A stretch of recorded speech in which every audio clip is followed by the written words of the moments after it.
ابن صادق کی گزشتہ زندگی ناکامیوں کی ایک طویل داستان تھی۔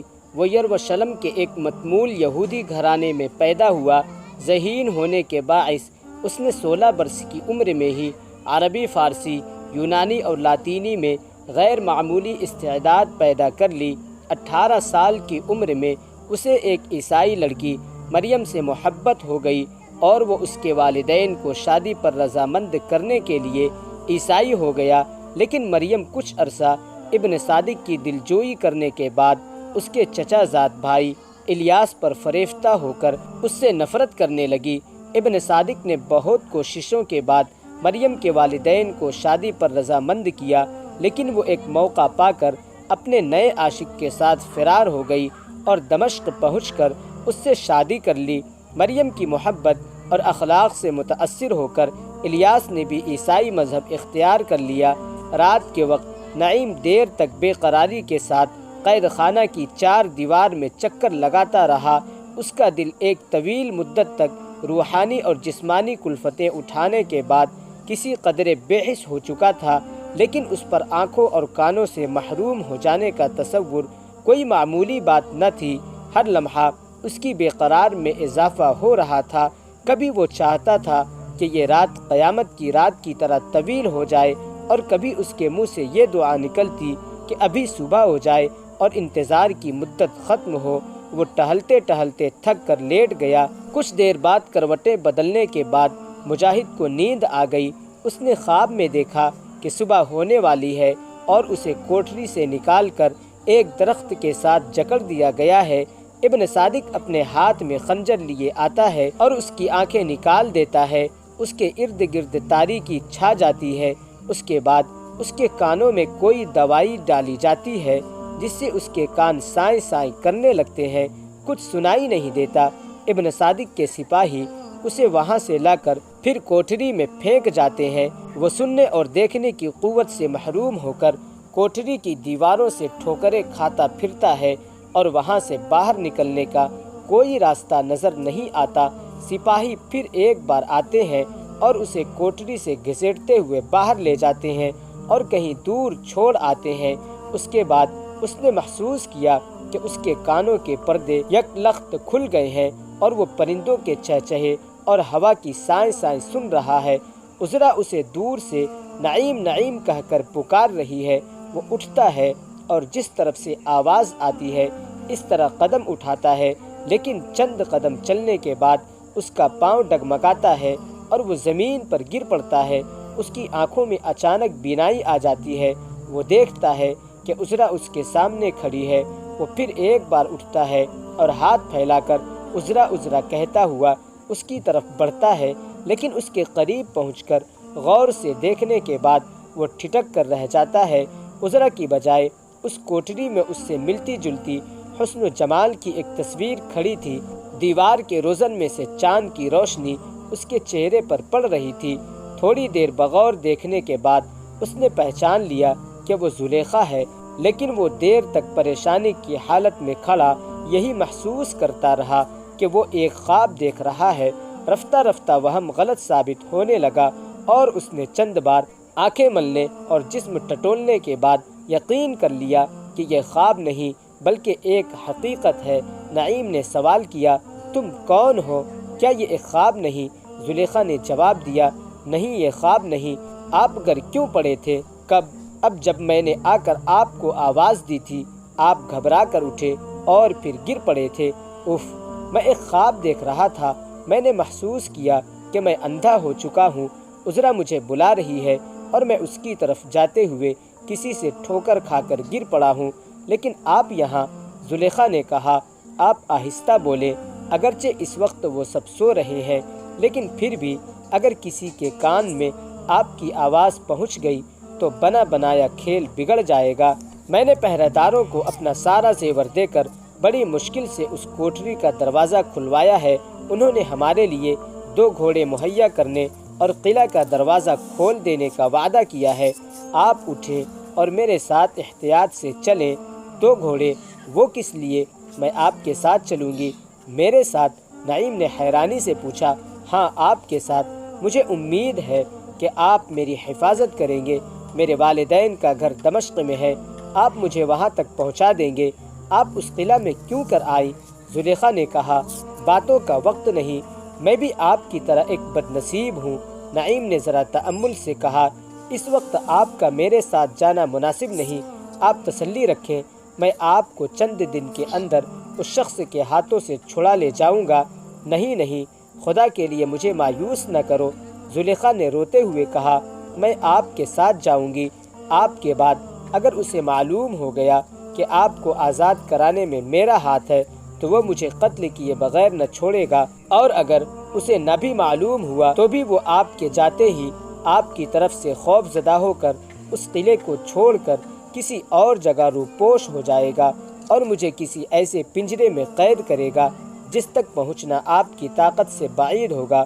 آپ کو معلوم نہیں کہ یہ شخص میری شادی زبردستی اسحاق سے کرنا چاہتا ہے، اور اس نے اس کے ساتھ وعدہ کیا ہے کہ اگر وہ محمد بن قاسم کو قتل کر آئے تو مجھے اس کے حوالے کر دے گا۔ خدا کے لیے مجھے اس ظالم بھیڑیے کے ہاتھوں سے بچائیے۔ اس نے یہ کہہ کر نعیم کا دامن پکڑ لیا اور سسکیاں لینے لگی۔ آپ گھوڑے پر سواری کر سکیں گی؟ نعیم نے پوچھا۔ زلیخا نے پر امید ہو کر جواب دیا، میں اس ظالم کے ساتھ گھوڑے پر قریباً نصف دنیا کا چکر لگا چکی ہوں، اب آپ وقت ضائع نہ کریں، میں نے آپ کے ہتھیار بھی قلعے سے باہر بھیجوا دیے ہیں، اب جلدی کیجیے۔ نعیم زلیخا کا ہاتھ اپنے ہاتھ میں لیے کوٹری کے دروازے کی طرف بڑھا تو اسے باہر کسی کے پاؤں کی آہٹ سنائی دی۔ اس نے رک کر کہا، کوئی اس طرف آ رہا ہے۔ زلیخا نے کہا، اس کوٹری کے دونوں پہرے دار میں نے قلعے کے دروازے پر بھیج دیے ہیں، یہ کوئی اور ہے، اب کیا ہوگا؟ نعیم نے اس کے منہ پر ہاتھ رکھ کر ایک دیوار کی طرف دھکیل دیا اور خود دروازے سے باہر جھانکنے لگا۔ پاؤں کی آہٹ کے ساتھ اس کے دل کی دھڑکنیں بھی تیز ہو رہی تھی۔ ایک پہرے دار دیوار کے ساتھ ساتھ چلتا ہوا دروازے کے قریب پہنچا تو ایک ثانیہ کے لیے مبہوت ہو کر رہ گیا۔ اس کے ساتھ ہی نعیم نے ایک جست لگائی اور پہرے دار کی گردن اس کے ہاتھوں کی آہنی گرفت میں تھی۔ نعیم نے اسے چند جھٹکے دینے کے بعد بے ہوشی کی حالت میں کوٹری کے اندر دھکیل دیا اور زلیخا کو ہاتھ سے پکڑ کر باہر نکالنے کے بعد دروازہ بند کر دیا۔ قلعہ کے دروازے پر ایک سپاہی اور نظر آیا۔ اس نے زلیخا کو دیکھ کر دروازہ کھول دیا۔ دوسرا سپاہی قلعہ کے باہر دو گھوڑے اور نعیم کے ہتھیار لیے کھڑا تھا۔ نعیم نے ہتھیار باندھ دیے اور زلیخا کو ایک گھوڑے پر سوار کر کے خود دوسرے گھوڑے پر سوار ہو گیا، لیکن چند قدم چلنے کے بعد اس نے گھوڑے کی باگ موڑ لی اور پہرے دار سے، جو ابھی تک وہیں کھڑا تھا، سوال کیا، تمہیں اس بات کا یقین ہے کہ ہماری وجہ سے تمہاری جان خطرے میں نہیں پڑے گی؟ پہرے دار نے جواب دیا، آپ ہماری فکر نہ کریں، وہ دیکھیے۔ اس نے ایک درخت کی طرف اشارہ کرتے ہوئے کہا، ہم بھی پھٹنے سے پہلے یہاں سے کوسوں دور ہوں گے، اس بھیڑیے سے بہت تنگ آ چکے ہیں۔ نعیم نے دیکھا کہ ایک درخت کے ساتھ دو اور گھوڑے بندھے ہوئے ہیں۔ نعیم پہاڑیوں کے ان دشوار گزار راستوں سے واقف نہیں تھا، لیکن ستاروں سے سمت کا اندازہ لگاتا ہوا زلیخا کے ساتھ چلا جا رہا تھا۔ چند کوس گھنے درختوں سے گزرنے کے بعد ایک وسیع میدان نظر آیا۔ اس نے کوئی مہینوں کے بعد کھلی ہوا میں آسمان کے جگمگاتے ہوئے ستاروں کو دیکھا تھا۔ اس سناٹے میں کبھی کبھی گیدڑوں کی آواز آتی تھی۔ چاند کی دلفریب روشنی، درختوں کے پتوں میں چھپ چھپ کر چمکنے والے جگنو، ہلکی ہلکی ٹھنڈی اور مہکتی ہوئی ہوا، غرض اس رات کی ہر چیز نعیم کو معمول سے زیادہ خوشنما نظر آتی تھی۔ کچھ دیر بعد صبح کی روشنی رات کی ردائے سیاہ کو چاک کرنے لگی اور تاریکی اور روشنی کی آمیزش نے نعیم کی آنکھوں کے سامنے ایک طرف پہاڑ اور دوسری طرف میدان کا ایک دھندلا سا منظر پیش کیا۔ اس نے زلیخا کی طرف دیکھا، اس کی شکل و صورت اس دھندلے سے منظر کی جاذبیت میں اضافہ کر رہی تھی۔ وہ نعیم کو قدرت کے مناظر کا ایک جزو معلوم ہوتی تھی۔ زلیخا نے بھی اپنے ساتھی کی طرف دیکھا اور حیا سے گردن جھکا لی۔ نعیم نے اس سے پوچھا کہ وہ ابن صادق کے پنجے میں کیوں آئی؟ اس کے جواب میں زلیخا نے شروع سے آخر تک اپنی المناک داستان کہہ سنائی۔ اپنی کہانی ختم کرنے سے پہلے وہ کئی بار بے اختیار رو پڑی۔ نعیم نے اسے بار بار تسلی دے کر اس کے آنسو خشک کیے۔ الیاس ایک بلند پایہ معمار تھا۔ اس نے دمشق میں معمول آمدنی کی صورت پیدا کر لی اور وہیں مکان بنا کر زندگی کے دن گزارنے لگا۔ 1 سال کے بعد الیاس کے گھر ایک لڑکی پیدا ہوئی، اس کا نام زلیخا رکھا گیا۔ ابن صادق کو سخت جستجو کے بعد ان کا نام پتہ چلا۔ وہ دمشق پہنچا، وہاں محبوبہ اور بھائی کو عیش و آرام کی زندگی بسر کرتے دیکھ کر اس کے دل میں انتقام کی آگ بھڑک اٹھی۔ چند دن وہ دمشق کی گلی کوچوں کی خاک چھانتا رہا، بالآخر اسلام قبول کر کے دربار خلافت میں حاضر ہوا۔ مریم پر اپنے حقوق جتا کر درخواست کی کہ وہ الیاس سے چھین کر اسے دلائی جائے۔ وہاں سے حکم ملا، یہودی اور عیسائی ہماری امان میں ہے۔ چونکہ مریم نے اپنی مرضی سے شادی کی ہے، اس لیے اسے مجبور نہیں کیا جا سکتا۔ اب یہ قسمت کا مارا نہ یہودی تھا، نہ عیسائی، نہ مسلمان۔ چاروں طرف کی مایوسی دل میں انتقام کی آگ کو ٹھنڈا نہ کر سکی۔ دمشق کی خاک چھاننے کے بعد یہ کوفہ میں حجاج بن یوسف کے پاس پہنچا اور اسے اپنی سرگزشت سنا کر مدد کی درخواست کی۔ حجاج نے خاموشی سے اس سرگزشت سنی۔ ابن صادق نے اس کی خاموشی سے فائدہ اٹھا کر اس کی تعریف کی اور دربار خلافت کی مذمت میں چند فقرے کہہ ڈالے۔ اس نے کہا، اگر آپ میرے دل سے پوچھیں تو میں کہوں گا کہ ذاتی قابلیت کے اعتبار سے آپ مسند خلافت کے زیادہ حقدار ہیں۔ ابھی ابن صادق کے فقرے کے آخری الفاظ ختم بھی نہ ہوئے تھے کہ حجاج نے ایک سپاہی کو آواز دی اور حکم دیا کہ اسے دھکے دے کر شہر سے نکال دو۔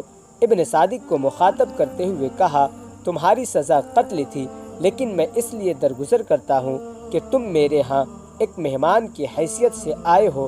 ابن صادق شام کے وقت شہر سے نکلا اور رات ایک راہب کے جھونپڑے میں پناہ لے کر علی الصبا خطرناک عزائم کے ساتھ یروشلم کی طرف روانہ ہوا۔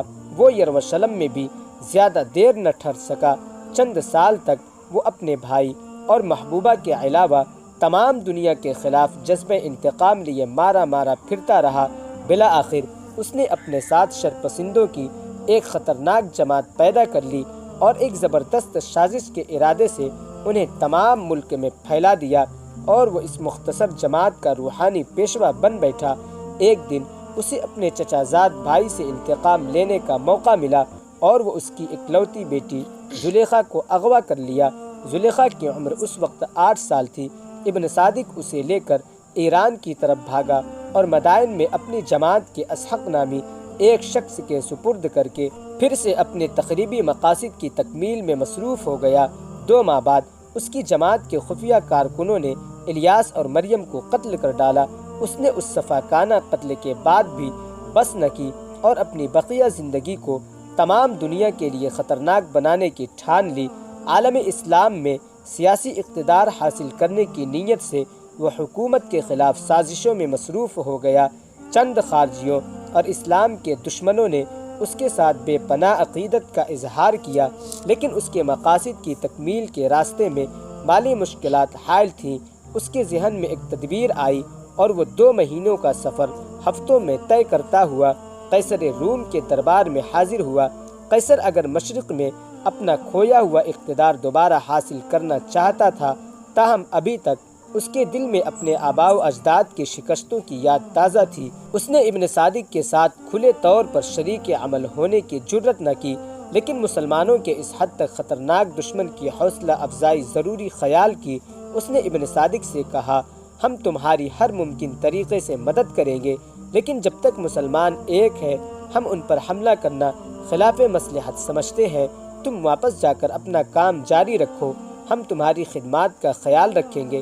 ابن صادق وہاں سے سونا چاندی اور جواہرات کے گرا بہا تحائف لے کر واپس آیا اور کوفہ و بصرہ کے درمیان ایک گمنام مقام کو اپنی قیام گاہ بنا کر اپنا تخریبی کام شروع کر دیا۔ حجاج کے خلاف سے اس نے کئی سال تک اپنے خیالات کے اعلان کی جرأت نہ کی اور تمام کوششوں کو اس کی نظروں سے پوشیدہ رکھنے کے لیے ہر ممکن احتیاط سے کام لیا۔ چند برس کی سر توڑ کوشش اور محنت سے اس نے 1000 اشخاص کی جماعت تیار کر لی۔ اس جماعت کے اکثر افراد ایسے تھے جن کا ضمیر وہ سونے اور چاندی کے عوض خرید چکا تھا۔ وہ قیصر روم کو اپنی خدمات سے باخبر رکھتا اور وہاں سے حسب ضرورت مدد منگوا لیتا۔ جب اس نے محسوس کیا کہ اس کی جماعت قدر طاقتور ہو گئی ہے اور کوفہ و بصرہ کے اکثر لوگ حجاج سے نفرت کرتے ہیں تو اپنے مد مقابل پر آخری ضرب لگانے کے لیے تیار ہو بیٹھا۔ ایک دن اس کے جاسوسوں نے اسے خبر دی کہ آج حجاج کوفہ میں گیا ہے اور ابن عامر فوجی بھرتی کے لیے تقریر کرنے والا ہے۔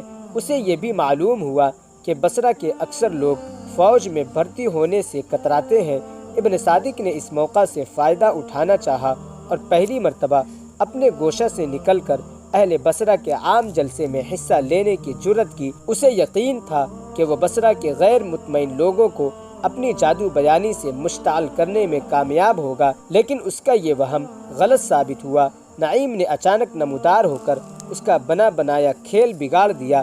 ابن صادق بصرہ سے دم دبا کر بھاگا اور رملہ جا کر خلیفہ کے بھائی سلیمان کے پاس پناہ گزین ہوا۔ 1000 کی جماعت میں سے صرف چند آدمیوں نے اس کا ساتھ دیا۔ چونکہ حجاج بن یوسف سلیمان کو ولی عہدی سے معزول کرنے میں خلیفہ کا ہم خیال تھا، اس لیے سلیمان حجاج اور اس کے ساتھیوں کو اپنے بدترین دشمن اور حجاج کے دشمنوں کو اپنا دوست خیال کرتا تھا۔ حجاج بن یوسف نے ابن صادق کی فتنہ پردازی سے واقف ہوتے ہی اس کے تعاقب میں سپاہی روانہ کیے۔ جب اسے معلوم ہوا کہ سلیمان رملہ میں اسے پناہ دے چکا ہے تو خلیفہ کو تمام حالات سے آگاہ کیا۔ دربار خلافت سے سلیمان کے نام یہ حکم صادر ہوا کہ ابن صادق اور اس کے ساتھیوں کو پابہ زنجیر حجاج بن یوسف کے پاس روانہ کیا جائے۔ سلیمان ابن صادق کی طرف دوستی کا ہاتھ بڑھا چکا تھا اور اس کی جان بچانا چاہتا تھا۔ اس نے ابن صادق کو اصفہان کی طرف بھگا دیا اور دربار خلافت کو لکھ بھیجا ابن صادق رملہ سے فرار ہو گیا ہے۔ چند روز اصفہان کی خاک چھاننے کے بعد ابن صادق شیراز کا رخ کیا۔ شیراز سے 50 کوس کے فاصلے پر جنوب مشرق کی طرف پہاڑوں کے درمیان پرانے زمانے کا ایک غیر آباد قلعہ تھا۔ ابن صادق نے اسی قلعے میں پہنچ کر اطمینان کا سانس لیا اور اپنی تازہ مصیبتوں کی ذمہ داری نعیم پر عائد کرتے ہوئے اسے ایک عبرتناک سزا دینے کے منصوبے باندھ دیے گئے۔ نعیم ابن صادق کے سامنے خاموشی سے کھڑا تھا۔ ایک سپاہی نے اچانک اسے دھکا دے کر منہ کے بل زمین پر گرا دیا اور کہا، بے وقوف، یہ بصرہ کی مسجد نہیں، اس وقت تم ہمارے امیر کے دربار میں کھڑے ہو، یہاں گستاخوں کے سر قلم کیے جاتے ہیں۔ ابن صادق نے اس حرکت پر غصے کا اظہار کرتے ہوئے کہا، بے وقوف ہو تم، بہادروں کو بہادروں کے ساتھ اس طرح پیش نہیں آنا چاہیے۔ یہ کہہ کر ابن صادق اپنی جگہ سے اٹھا اور نعیم کو بازو کا سہارا دے کر کھڑا کیا۔ فرش پر گرنے سے نعیم کی ناک سے خون بہہ رہا تھا۔ ابن صادق نے اپنے رومال سے اس کا منہ پوچھا اور اس کی طرف ایک حقارت آمیز تبسم کے ساتھ دیکھتے ہوئے کہا، میں نے سنا ہے آپ اپنے میزبان کا نام نہایت بے قراری سے پوچھتے رہے ہیں۔ افسوس، آپ کو بہت انتظار کرنا پڑا۔ میری بھی خواہش تھی کہ بہت جلد آپ کی خدمت میں حاضر ہو کر آپ کی زیارت کروں، لیکن فرصت نہ ملی۔ آج آپ سے مل کر جو مسرت میرے دل کو ہوئی ہے وہ میں ہی جانتا ہوں۔ مجھے یقین ہے کہ آپ بھی اپنے پرانے دوست سے مل کر بہت خوش ہوئے ہوں گے۔ کہیے طبیعت کیسی ہے؟ آپ کا رنگ بہت زرد ہو رہا ہے۔ میرے خیال میں اس کوٹری کی تنگ اور تاریکی میں آپ کی مجاہدانہ طبیعت بہت پریشان ہوئی ہوگی، لیکن آپ شاید نہیں جانتے کہ اس چھوٹے سے قلعے میں کوئی بڑی کوٹری نہیں، اس لیے میرے آدمی آپ کو وہیں رکھنے پر مجبور تھے۔ آج میں نے تھوڑی دیر کے لیے آپ کو اس لیے باہر نکالا ہے کہ آپ روشنی اور تاریکی میں امتیاز کرنے والی حس سے عاری نہ ہو جائے، لیکن آپ تو میری طرف اس طرح دیکھ رہے ہیں جیسے میں کوئی اجنبی ہوں۔ پہچانتے نہیں آپ مجھے؟ آپ میرا تعارف بصرہ میں ہوا تھا، اگرچہ ہماری ملاقات نہایت ناخوشگوار حالت میں ہوئی تھی، تاہم ہمارے تعلقات اس دن سے کچھ ایسے نہیں ہیں کہ ایک دوسرے کو بھول سکیں۔ مجھے بڑی مشکل سے آپ کی اس تقریر کی داد دینے کا موقع ملا ہے اور مجھے آپ جیسے غیور مجاہد کو عبداللہ ابن ابی کے جانشین کے سامنے اس طرح کھڑے دیکھ کر بہت رحم آتا ہے۔ بتائیے آپ کے ساتھ کیا سلوک کیا جائے؟ ابن صادق کا ہر لفظ نعیم کے دل پر تیر و نشتر کا کام کر رہا تھا۔ اس نے ہونٹ کاٹتے ہوئے کہا، مجھے اسیر ہونے کا غم نہیں، لیکن اس بات کا افسوس ہے کہ میں تم جیسے بزدل اور کمینے شخص کی قید میں ہوں۔ اب جو تمہارے جی میں آئے کرو، لیکن یہ یاد رکھو کہ میری زندگی اور موت دونوں تمہارے لیے خطرناک ہیں۔ اس وقت میرے ہاتھ زنجیروں میں جکڑے ہوئے ہیں، مگر اسیری مجاہد کو بزدل نہیں بنا سکتی۔ ابن صادق نے نعیم کے سخت الفاظ سے بے پرواہی کا اظہار کرتے ہوئے کہا، تم بہادر ہونے کے ساتھ بے وقوف بھی ہو۔ تم نہیں جانتے ہو کہ تمہارا سر اس وقت ایک اژدہا کے منہ میں ہے۔ تمہیں نگل جانا یا چھوڑ دینا اس کی مرضی پر منحصر ہے۔ میری قید سے آزاد ہونے کا خیال بھی دل سے نکال دو۔ اس قلعہ میں 200 سپاہی ہر وقت ننگی تلواروں کے ساتھ تمہاری نگرانی کے لیے موجود ہوتے ہیں۔ یہ کہہ کر ابن صادق نے تالی بجائی اور قلعے کے مختلف گوشوں سے کئی سپاہی ننگی تلواریں لیے نمودار ہوئے۔ نعیم کو ان میں ہر ایک کا چہرہ ابن صادق کی طرح شفاف نظر آتا تھا۔ نعیم نے کہا، تم جانتے ہو میں بزدل نہیں ہوں، تم سے رحم کی درخواست نہیں کروں گا۔ تمہارا مقصد اگر میری جان لینا ہے تو میں تیار ہوں۔ ابن صادق نے کہا، تم یہ سمجھتے ہو کہ دنیا کی سب سے بڑی سزا موت ہے، لیکن میں تم پر یہ ثابت کرنا چاہتا ہوں کہ دنیا میں بہت سی سزائیں موت سے زیادہ بھیانک ہیں۔ میں تمہیں وہ سزا دے سکتا ہوں جس کو برداشت کرنے کی تم میں ہمت نہ ہو۔ میں تمہاری زندگی کو اس درجہ تلخ بنا سکتا ہوں کہ تمہیں ہر لمحہ موت سے زیادہ تاریک دکھائی دے، لیکن میں تمہارا دشمن نہیں۔ میں یہ چاہتا ہوں کہ تم زندہ رہو۔ میں تمہیں ایک ایسی زندگی کا راستہ بتانا چاہتا ہوں جو تمہاری عاقبت کے تصور سے بھی زیادہ حسین ہے۔ تم جنگوں کے مصائب اس لیے برداشت کرتے ہو کہ تم زندگی کے عیش و آرام سے واقف نہیں ہو۔ تم بے لوث اس لیے ہو کہ خود نمائی کی لذت سے ناآشنا ہو۔ یہ چند سالہ زندگی خدا نے تمہیں اس دنیا کی نعمتوں سے فائدہ اٹھانے کے لیے دی ہے۔ تم اس کی قدر و قیمت نہیں جانتے۔ تم بہادر ہو، لیکن تمہاری بہادری تمہیں اس کے سوا اور کیا سکھا سکتی ہے کہ تم ایسے مقاصد کے لیے اپنی جان گنوا آؤ جن کا تمہاری ذات سے کوئی تعلق نہیں۔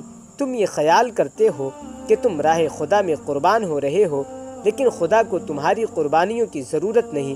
تمہاری قربانی سے اگر کوئی فائدہ پہنچتا ہے تو خلیفہ اور حجاج کو، جو گھر بیٹھے فتوحات کی شہرت حاصل کر رہے ہیں۔ تم اپنے آپ کو فریب دے رہے ہو۔ تمہاری جوانی اور تمہاری شکل و صورت سے ظاہر ہوتا ہے کہ تم خاک و خون میں لوٹنے کے لیے نہیں بنائے گئے۔ تم ایک شہزادہ معلوم ہوتے ہو۔ تمہارے لیے ایک خونخوار بھیڑیے کی زندگی بسر کرنا زیبا نہیں۔ تمہیں ایک شہزادے کی سی زندگی بسر کرنی چاہیے۔ تم ایک حسین شہزادی کی آنکھوں کا نور اور دل کا قرار بن سکتے ہو۔ تم اپنی زندگی کو ایک رنگین خواب بنا سکتے ہو۔ تم اگر چاہو تو نہ ہموار زمین، پتھروں اور چٹانوں پر سونے کے بجائے اپنے لیے پھولوں کی سیج مہیا کر سکتے ہو۔ دنیا کا بہت سا عیش و آرام دولت سے خریدا جا سکتا ہے۔ تم اگر چاہو تو دنیا بھر کے خزانے اکٹھے کر سکتے ہو۔ دنیا کی حسین سے حسین لڑکیوں کو اپنی خوابگاہ کی زینت بنا سکتے ہو، لیکن تم ابھی انجان ہو۔ تم نے کسی کے گیسوئے کی مہک سے سرشار ہو کر جینا نہیں سیکھا۔ تم اپنے بے غرضی پر اس لیے خوش ہو کہ تم نے دنیا کی چاہ و حشمت نہیں دیکھی۔ نوجوان، میں تمہارے لیے بہت کچھ کر سکتا ہوں۔ کاش تم میرے شریک کار بن جاؤ۔ ہم بنو امیہ کی حکومت ختم کر کے ایک نیا نظام قائم کریں گے۔ مجھے یقین ہے کہ ہمیں خلیفہ اور حجاج کا مغرور سر کچل دینے میں کامیابی ہوگی۔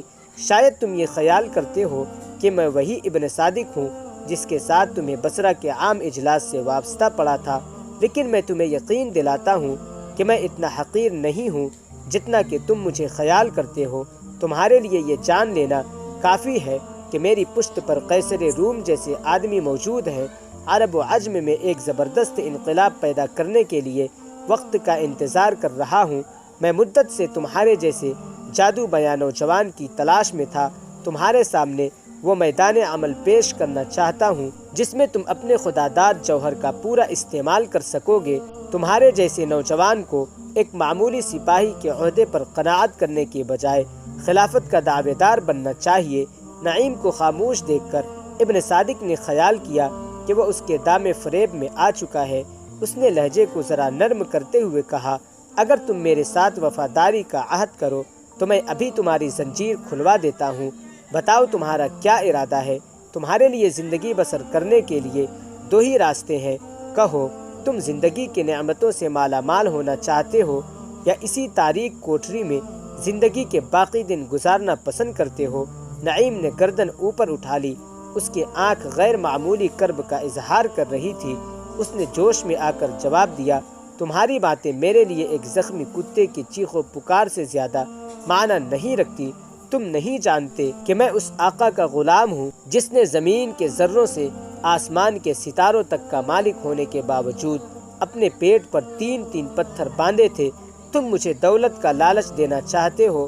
میں دنیا کے تمام خزانوں کو اپنی خاک پا سے زیادہ حقیر سمجھتا ہوں۔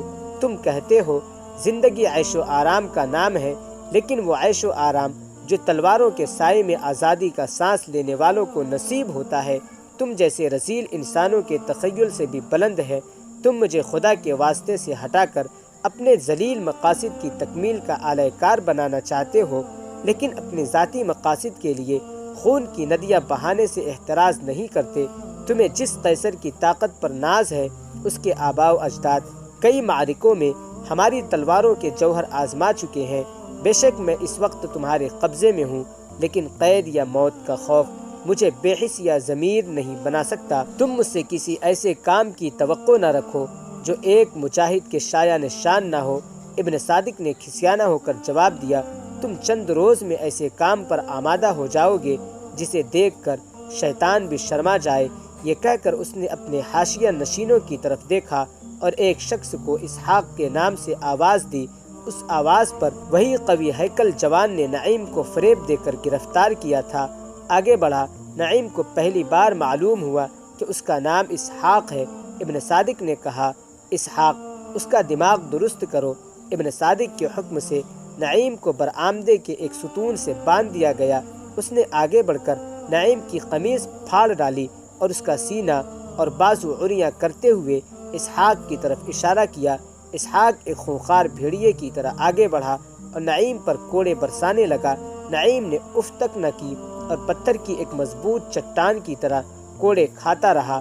سامنے ایک کمرے سے ایک لڑکی نمودار ہوئی اور سہم سہم کر قدم اٹھاتی ہوئی ابن صادق کے قریب آ کھڑی ہوئی۔ وہ کبھی بے قرار سی ہو کر نعیم کی طرف دیکھتی اور کبھی سراپا احتجاج بن کر ابن صادق کی طرف دیکھتی۔ اس کا نازک دل اس صفاکانہ کھیل کو دیر تک برداشت نہ کر سکا۔ اس نے آنکھوں میں آنسو بھرتے ہوئے ابن صادق کی طرف دیکھا اور کہا، چچا، وہ بے ہوش ہو رہا ہے، ہونے دو، وہ اپنے آپ کو اللہ کی تلوار سمجھتا ہے، میں اس کی تیزی کا خاتمہ کر کے چھوڑوں گا۔ چچا، ابن صادق نے برہم ہو کر کہا، تم خاموش رہو۔ زلیخا یہاں کیا کرتی ہو؟ جاؤ۔ زلیخا سر جھکائے واپس ہوئی۔ اس نے 2 مرتبہ نعیم کی طرف مڑ کر دیکھا، اپنی مجبوری اور بے بسی کا اظہار کیا اور ایک کمرے میں روپوش ہو گئی۔ جب نعیم نے مار کی شدت سے بے ہوش ہو کر گردن ڈھیلی چھوڑ دی تو اسے پھر قید خانے میں پھینک دیا گیا۔ نعیم کو کئی بار کوٹری سے باہر نکال کر کوڑے لگائے گئے۔ جب یہ سزا کارگر نہ ہوئی تو ابن صادق نے حکم دیا کہ اسے چند دن بھوکا رکھا جائے۔ مختلف جسمانی اذیتیں اٹھانے کے بعد نعیم ایک غیر معمولی قوت برداشت پیدا کر چکا تھا۔ وہ بھوک اور پیاس کی حالت میں رات کے سونے کی کوشش کر رہا تھا کہ کسی نے کوٹری کے سوراخ میں سے آواز دی اور چند سیب اور انگور اندر پھینک دیے۔ نعیم حیران ہو کر اٹھا اور سوراخ سے باہر جھانک کر دیکھا۔ چند قدم کے فاصلے پر کوئی رات کی تاریکی میں غائب ہوتا دکھائی دیا۔ نعیم نے اس کے لباس اور چال سے اندازہ لگایا کہ وہ کوئی عورت ہے۔ نعیم کے لیے اپنے محسن کو پہچاننا مشکل نہ تھا۔ اس نے کئی بار کوڑے کھاتے وقت ایک نوجوان لڑکی کے بے قرار ہوتے دیکھا تھا۔ اس کے معصوم اور حسین چہرے پر مظلومیت اور بے بسی کے آثار نعیم کے دل پر نقش ہو چکے تھے، لیکن وہ کون تھی؟ اس بھیانک جگہ پر کیوں کر لائی گئی؟ نعیم یہ سوچتے ہوئے ایک سیب اٹھا کر کھانے لگا۔ نعیم کی محسنہ کا نام زلیخا تھا۔ وہ اپنی عمر کے 16 سال انتہائی مصائب میں گزارنے کے باوجود نسوانی حسن کا ایک کامل نمونہ تھی۔ زلیخا کو ہر انسان سے غایت درجہ نفرت تھی۔ وہ ایک مدت سے ابن صادق کے ساتھ زندگی کے تلخ لمحات گزار رہی تھی اور اسے ہمیشہ انسانیت کی بدترین مثالوں سے واسطہ پڑا تھا۔ وہ ہر انسان کو ابن صادق کی طرح عیار، خود غرض، سفاک اور کمینہ خیال کرتی تھی۔ جب نعیم اس قلعہ میں پابا زنجیر لایا گیا تو اس نے یہی خیال کیا کہ ایک خود غرض انسان دوسرے خود انسان کے قبضے میں ہے، لیکن جب اس نے نعیم کو ابن صادق کا ساتھی بننے سے انکار کرتے دیکھا تو اس کے پرانے خیالات بدل گئے۔ اس نے محسوس کیا کہ یہ نوجوان اس دنیا کا باشندہ نہیں جس میں اس نے زندگی کے بے کیف دن اور بھیانک راتیں گزاری ہیں، وہ اس کے ایمان اور عزم پر حیران تھی۔ شروع میں اسے مظلوم سمجھ کر قابل رحم خیال کرتی تھی، لیکن چند دنوں میں وہ اسے قابل ستائش نظر آنے لگا۔ زلیخا اپنے والدین کے دردناک انجام سے واقف نہ تھی اور ان سے ملنے کی دعائیں کرنے کے بعد وہ مایوس ہو چکی تھی۔ اس کے لیے دنیا ایک بے حقیقت خواب اور عاقبت محض ایک وہم تھا۔ ابن صادق کے تشدد کے خلاف بغاوت کا طوفان اس کے زخم خوردہ دل میں بار بار اٹھنے کے بعد قریباً ہو چکا تھا۔ وہ منزل سے بھٹکے ہوئے اور ساحل سے مایوس ملاح کی طرح مدت تک موجوں کے تھپیڑے کھانے کے بعد تیرنے یا ڈوبنے سے بے پرواہ ہو چکی تھی اور اپنی ناؤ پر آنکھیں بنے کیے بے خوف و خطر مصائب کے طوفان میں بہی جا رہی تھی۔ اسے کبھی کبھی آنکھیں کھولنے اور چپو ہلانے کا خیال آتا، لیکن پھر مایوسی اپنا رنگ جما لیتی۔ اس بے خانمہ ملاح کو ساحل یا منزل کی طرف سے کسی آواز دینے والے کی ضرورت تھی۔ فطرت کا یہ کام نعیم سے لینا چاہتی تھی۔ نعیم کے ساتھ معمولی لگاؤ نے زلیخا کے دل میں خوابیدہ طوفان پھر بیدار کر دیے، اور ابن صادق کے پنجے سے رہائی پا کر نعیم کی دنیا سے اطمینان کا سانس لینے کی تمنا اس کے دل میں چٹکیاں لینے لگی۔ زلیخا ہر شب کسی نہ کسی وقت آتی اور کھانے پینے کی اشیاء کے علاوہ نعیم کی تاریک کوٹری میں امید کی کرن چھوڑ کر چلی جاتی۔ 4 دن کے بعد نعیم کو پھر ابن صادق کے سامنے پیش کیا گیا۔ ابن صادق اس کی جسمانی حالت میں کوئی تغیر نہ پا کر حیران ہوا اور بولا، تم بہت سخت جان ہو، شاید تمہارے خدا کو یہی منظور ہے کہ تم زندہ رہو، لیکن تم اپنے ہاتھوں اپنی موت خرید رہے ہو۔ میں اب بھی تمہیں سوچنے کا موقع دیتا ہوں۔ مجھے یقین ہے کہ تمہارے مقدر کا ستارہ بہت بلند ہے، تم کسی بڑے کام کی تکمیل کے لیے پیدا کیے گئے ہو۔ میں تمہیں اس بلند مقام تک پہنچانے کا وعدہ کرتا ہوں جہاں تمام اسلامی دنیا میں کوئی تمہارا مد مقابل نہ ہو۔ میں تمہاری طرف دوستی کا ہاتھ بڑھاتا ہوں، اور یہ آخری موقع ہے کہ اگر تم نے اس وقت بھی میرے خلوص کو ٹھکرا دیا تو پچھتاؤ گے۔ نعیم نے کہا، ذلیل کتے، تم مجھے بار بار کیوں تنگ کرتے ہو؟ اس ذلیل کتے کا کاٹا کبھی اچھا نہیں ہوگا، اور اب وقت آ پہنچا ہے کہ یہ ذلیل کتا تمہیں کاٹنے کے لیے اپنا منہ کھول دے۔ عاقبت نا اندیش انسان، ذرا آنکھیں کھول اور دیکھ کہ دنیا کس قدر حسین ہے۔ دیکھ وہ سامنے پہاڑوں کے مناظر کیسے دلکش ہے۔ تجھے جس چیز کے دیکھنے کی ہوش ہے آج اچھی طرح دیکھ لے، اور اپنے دل پر ان تمام تصاویر کو اچھی طرح نقش کر لے، کیونکہ کل سورج نکلنے سے پہلے تیری آنکھیں نکال دی جائیں گی اور تیرے کان بھی سننے کی قوت سے محروم کر دیے جائیں گے۔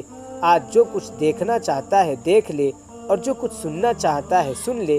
یہ کہہ کر اس نے اپنے سپاہیوں کو حکم دیا اور انہوں نے نعیم کو ستون کے ساتھ باندھ دیا۔ ہاں، اب یہ بتاؤ کہ آنکھوں سے محروم ہو جانے سے پہلے کوئی ایسی چیز ہے جسے تم دیکھنا چاہتے ہو؟ نعیم خاموش رہا۔ ابن صادق نے کہا، تم یہ جانتے ہو کہ میرا فیصلہ اٹل ہے۔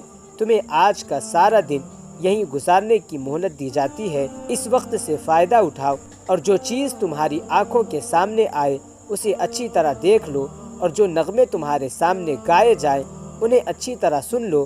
یہ کہہ کر ابن صادق نے تالی بجائی اور چند آدمی طاؤس و رباب اور دیگر قسم کے ساز لیے حاضر ہوا اور ابن صادق کے اشارے سے ایک طرف بیٹھ گئے۔ آہستہ آہستہ نغمے کی صدا بلند ہوئی۔